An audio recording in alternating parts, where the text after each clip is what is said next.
모든 세리와 죄인들이 말씀을 들으러 가까이 나아오니 바리새인과 서기관들이 수군거려 이르되 이 사람이 죄인을 영접하고 음식을 같이 먹는다 하더라.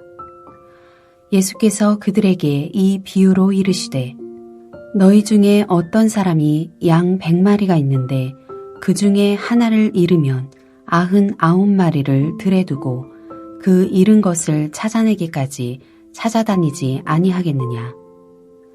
또 찾아낸즉 즐거워 어깨에 메고 집에 와서 그 벗과 이웃을 불러 모으고 말하되 나와 함께 즐기자. 나의 잃은 양을 찾아내어노라 하리라.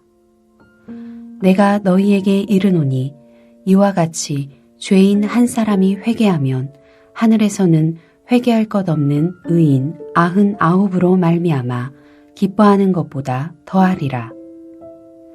어떤 여자가 10 드라크마가 있는데 하나를 잃으면 등불을 켜고 집을 쓸며 찾아내기까지 부지런히 찾지 아니하겠느냐. 또 찾아낸즉 벗과 이웃을 불러 모으고 말하되 나와 함께 즐기자. 잃은 드라크마를 찾아내어노라 하리라. 내가 너희에게 이르노니 이와 같이 죄인 한 사람이 회개하면 하나님의 사자들 앞에 기쁨이 되느니라. 오늘 본문에 대하여 어떤 분들은 다수를 위해 하나를 희생시키는 집단적 사고를 해서는 안 된다는 식으로 말을 합니다. 하나님은 다수의 가치나 혹은 하나의 가치 모두 동일하게 다루신다는 것입니다. 그러나 오늘 본문은 그런 말을 한다고 보기가 어렵습니다. 바리새인 지도자 집에서 나오신 후 수많은 무리가 예수님을 뒤따르자 예수님은 그들을 보시고 제자가 되려면 그에 따른 분명한 대가가 있음을 알고 따라야 한다고 말씀하셨습니다. 그러자 모든 세리들과 죄인들이 말씀을 듣고자 가까이 나아왔습니다. 이 모습을 본 바리새인들과 서기관들은 예수님을 향해 이 사람이 죄인을 영접하고 음식을 같이 먹는다 라고 하면서 수군거립니다. 그들은 세리와 죄인을 하나로 취급하여 부르고 있습니다. 로마의 앞잡이가 되어 같은 동족의 피를 빨아먹고 사는 세리들은 율법의 정죄를 받을 수밖에 없는 죄인이었으며 죄인의 한 부류였던 것입니다. 그들은 유대 사회에서 혐오와 차별의 대상이었습니다. 그러나 이런 그들이 예수님의 말씀을 들으러 나왔다는 것은 예수님이 가져오시는 하나님 나라를 그들이 받아들이고 예수님의 말씀에 순종하고 있다는 것입니다. 율법으로는 어렵다고 하면서도 하나님이 선포하시는 하나님 나라를 전혀 받아들이지 않는 바리새인들과 서기관과는 전혀 다른 모습입니다. 세리와 죄인들의 반응에 비난과 부정적인 태도를 보이는 바리새인들과 서기관들을 향하여 예수님은 세 개의 비유를 들려줍니다. 오늘 본문은 그 중에 두 가지를 다루고 있습니다. 첫 번째 비유는 잃어버렸다가 다시 찾은 양 한 마리의 양의 비유입니다. 어떤 목자에게 양 100마리가 있었습니다. 그 중에 한 마리 양이 무리에서 이탈하여 잃어버린 바 되었습니다. 목동들에게는 양들이 엉뚱한 곳으로 가므로 잃어버리는 경우가 쉽게 일어납니다. 그런데 이 양에 대해 본문은 잃어버렸다는 동사의 주어로 목자를 내세웁니다. 목자가 양을 잃어버린 것으로 바라보는 것입니다. 이 양을 찾기 위해 목자는 99마리를 덜에 두고 온 사방을 돌아다니며 찾아다닙니다. 그러다가 겨우 찾아내자 크게 즐거워하면서 양을 어깨에 메고 집으로 돌아옵니다. 그리고는 친구들과 이웃을 불러 나와 함께 즐기자 라고 하면서 잃어버린 양 한 마리를 찾는 기쁨을 나눕니다. 아마도 잔치를 벌렸을 것입니다. 여기서 예수님은 잃어버린 양은 죄인이라고 말씀합니다. 그들은 종교 지도자들이 혐오하는 세리와 죄인들로서 예수님의 설교에 제대로 반응함으로 회개한 자들입니다. 99마리의 양은 회개할 것이 없는 의인들입니다. 회개할 것이 없다는 것은 그들은 세리와 죄인들처럼 이미 회개한 자들이라는 것입니다. 그러므로 이 비유에서 조심해야 할 것은 양 99마리의 가치가 중요하지 않다고 예수님이 말씀하고 있는 것이 아니라는 것입니다. 그것보다는 그들을 남겨놓고 갈 정도로 이런 양 한 마리는 목자에게 매우 큰 가치가 있다는 것을 대조하기 위함입니다. 바리새인들과 서기관들은 율법으로 의인과 죄인을 나누고 율법 밖에 있는 양들은 쉽게 포기해버립니다.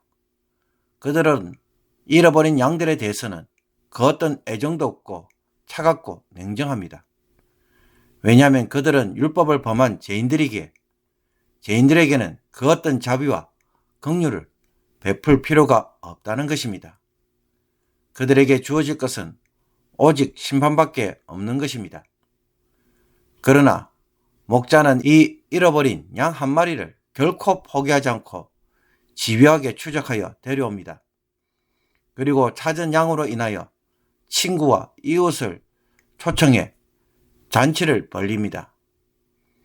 돈의 가치로 본다면 이렇게 잔치할 바에는 그 돈으로 양 한 마리를 사는 것이 훨씬 나을 수도 있습니다. 예수님에게 이 양은 그런 잔치를 벌릴 만큼 그렇게 돈을 허비할 만큼 소중하고 대단한 것입니다. 즉 하늘에서는 죄인 한 사람이 회개하면 회개할 것이 없는 의인 99으로 말미암아 기뻐하는 것보다 더 기쁜 일인 것입니다. 두 번째 비유 역시 첫 번째와 유사한 내용으로 잃어버린 드라크마 비유입니다. 이번에는 남성이 아닌 여성이 등장하며 그녀가 집안에서 잃어버린 드라크마는 고대 로마의 은전으로 노동자의 하루 폰삿에 해당하는 금액입니다. 이 여인은 잃어버린 드라크마를 찾기 위해 등불을 켜서 집안 구석구석을 찾습니다. 방안을 등불로 찾는 것을 보아 집에 창문도 없는 매우 가난한 자의 집이라는 것을 보여줍니다. 또 여인만 등장하기에 가부나 혹은 홀로 가난한 집에 사는 자임을 보여줍니다. 그렇다면 이 여인에게 드라크마는 매우 큰 돈임을 알 수가 있습니다. 부지런히 찾지 않을 수가 없는 것이죠. 드디어 이 여인이 집안을 다 뒤져 잃어버린 드라크마를 찾았습니다. 이 여인 역시 드라크마를 찾은 후 어떤 반응을 보여줍니까? 벗과 이웃을 불러 모으고 말하되 나와 함께 즐기자라고 합니다. 이 여인도 잔치를 벌립니다. 여러분, 현실적으로 생각해보면 드라크마보다 잔치 비용이 더 많이 들 것 같습니다. 그런데도 잔치를 한다는 것은 그것보다 잃어버린 것을 찾는 기쁨이 훨씬 더 크다는 것을 다시 한번 강조하고 있습니다. 그러므로 죄인의 회개에 대해 하나님은 의인 99만큼 혹은 그 이상으로 귀하게 보시며 찾은 드라크마보다 더 많은 돈이 잔치 비용으로 들어가도 상관이 없을 만큼 큰 기쁨으로 간주합니다. 바리새인들에게 잃어버린 한 드라크마는 금방 포기해버릴 정도로 하찮은 것이지만 이 여인에게는 너무나도 소중했던 것입니다. 이것은 앞에서 말한 것처럼 다수와 비교해서 한 사람의 가치를 소중히 여기자는 말이 될 수 있겠습니까?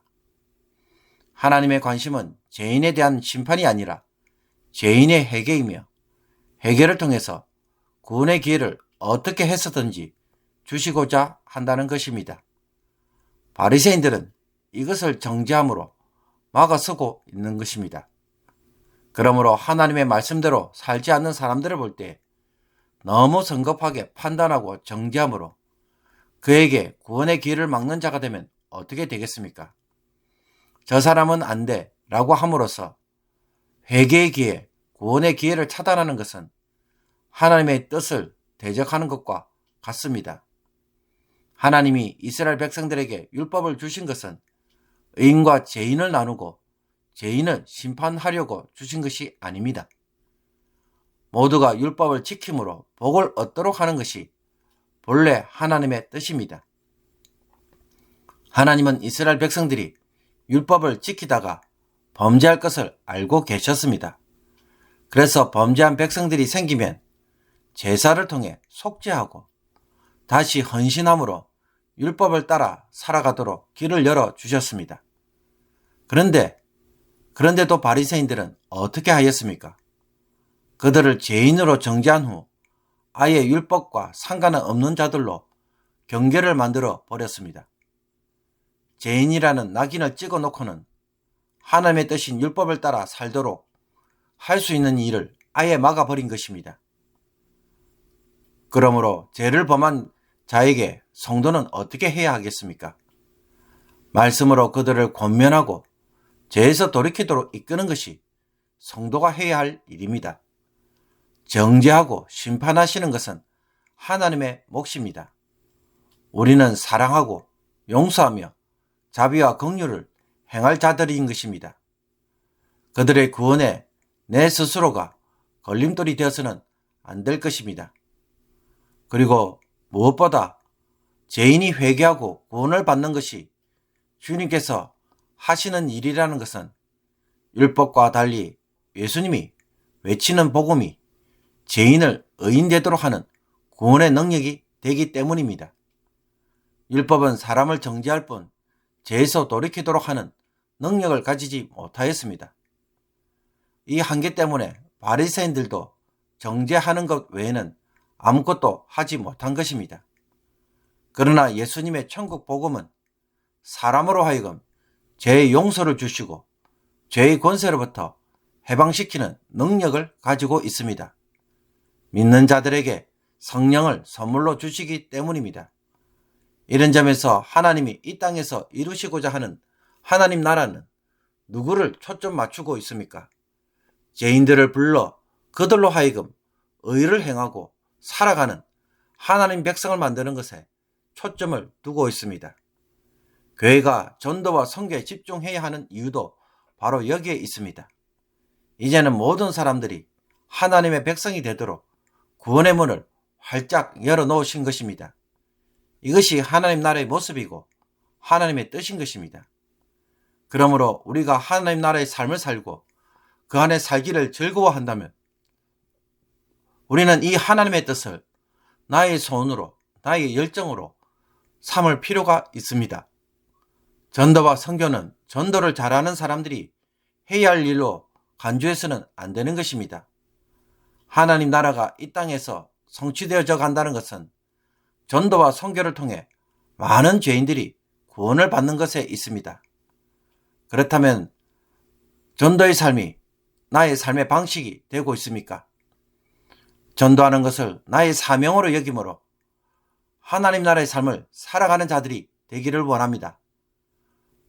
전도는 전도의 은사를 가진 자의 것으로, 목회자의 것으로 삼는 잘못된 생각은 버릴 수 있기를 원합니다.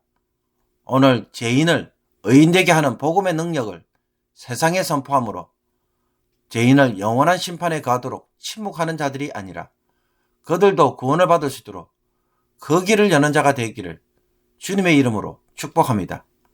기도드리겠습니다. 사랑의 주님, 오늘 말씀을 통해 하나님의 관심과 뜻이 무엇인지 가르쳐 주심을 감사드립니다. 주님께서는 죄인이 회개하고 하나님의 백성이 되는 것을 기뻐하시며 이 일을 위해 이 세상에 오신 구주이심을 저희들이 깨닫고 이제는 모든 이들에게 복음을 전함으로 회개와 구원의 길을 열어가는 자들이 되게 하여 주시옵소서. 나만 구원받는 것이 아니라 모든 이들이 구원받음으로 이 땅에 하나님 나라의 백성이 되고 하나님 나라를 세워가는 자들이 되게 하여 주시옵소서. 전도의 삶이 나의 삶의 한 부분이 되도록 순종하는 자들이 되기를 원합니다. 전도하는 일을 통해 새로운 삶이 시작되고 전도하는 일을 통해 하나님 역사에 동참하며 전도하는 일을 통하여 내 삶도 새롭게 열리는 역사가 일어나게 하옵소서. 주의 일을 할 때에 주의 종들에게 복을 내리시는 것을 체험하는 자들이 되게 하여 주셔서 이제는 주의 일이 큰 기쁨이 되게 하시며 은혜와 복으로 누리는 모든 성도들 되게 하옵소서. 예수 그리스도의 이름으로 기도하옵나이다. 아멘.